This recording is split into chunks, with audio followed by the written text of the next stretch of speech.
योगी सरकार ने नोएडा में चल रहे कर्मचारियों के विरोध प्रदर्शन के बाद दोगुना ओवरटाइम भुगतान, समय पर सैलरी और बोनस सीधे बैंक खाते में जमा कराने को जरूरी कर दिया है।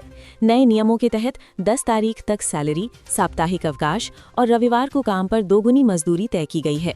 महिला सुरक्षा के लिए शिकायत समितियां और कंट्रोल रूम भी स्थापित किए गए हैं। योगी सरकार ने प्राइवेट कंपनी में काम करने वाले कर्मचारियों के लिए कई अहम फैसले लिए हैं। इन फैसलों के तहत गौतम बुद्ध नगर में काम करने वाले श्रमिकों के लिए दोगुना ओवरटाइम भुगतान, समय पर सैलरी और बोनस सीधे बैंक खाते में जमा करना जरूरी कर दिया गया है।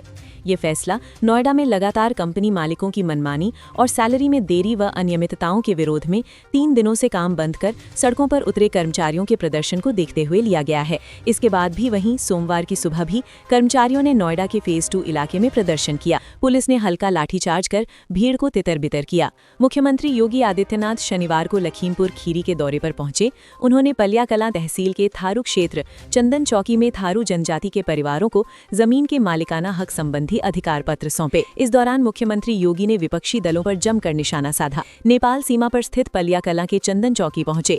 यहां उन्होंने न केवल विकास की बयार बहाई, बल्कि दशकों से अपने हक का इंतजार कर रहे थारू जनजाति के परिवारों को जमीन का पूर्ण स्वामित्व यानी मालिकाना हक सौंपा। सीएम योगी ने पलिया तहसील के 34 गांवों के 4356 थारू परिवारों को 538 हेक्टेयर जमीन के स्वामित्व संबंधी अधिकार पत्र दिए। 1976 से ये परिवार सिर्फ जमीन का उपयोग कर रहे थे, अब वे इसके मालिक बन गए हैं।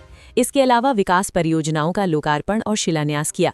इसमें सड़क, शिक्षा और स्वास्थ्य से जुड़ी योजनाएं शामिल हैं। संस्कृत का श्लोक सुनाया। जनता को संबोधित करते हुए सीएम योगी ने श्लोक सुनाया। कहा कि प्रजा सुखे सुखम राज्ञः प्रजानांच हिते हितम, यानी सच्चा शासन वही है जहां प्रजा सुखी रहे, राज्य की जनता का कल्याण हो। शासन की खुशी का आधार उसकी जनता की खुशी है। ये कार्य तभी होता है जब शासन सत्ता में संवेदना होती है, बिना भेदभाव के काम हो।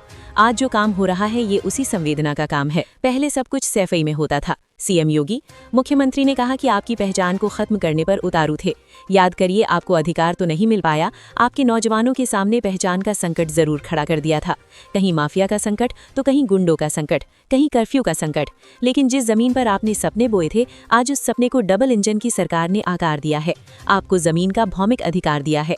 आज वर्षों का इंतजार खत्म हुआ है। उन्होंने कहा कि पहले विकास और सभी योजनाएं सैफई में होती थीं। प्रदेश के गरीबों के हकों पर डकैती डालकर एक परिवार सब कुछ हजम कर जाता था। आत्मसम्मान और आत्मनिर्भरता की गारंटी है भौमिक अधिकार। मुख्यमंत्री योगी आदित्यनाथ ने कहा कि आज का कार्यक्रम केवल अधिकार प्राप्त करने का आयोजन नहीं है, अधिकार से आत्मसम्मान मिलना और आत्मनिर्भरता की गारंटी है। अब वन विभाग के लोग आपके क्षेत्र में हस्तक्षेप नहीं कर सकता। कोई लेखपाल आपके क्षेत्र में गड़बड़ी कर दबंग से कब्जा नहीं करा सकता है। याद करिए, इसके लिए आपकी कई पीढ़ियां चली गई।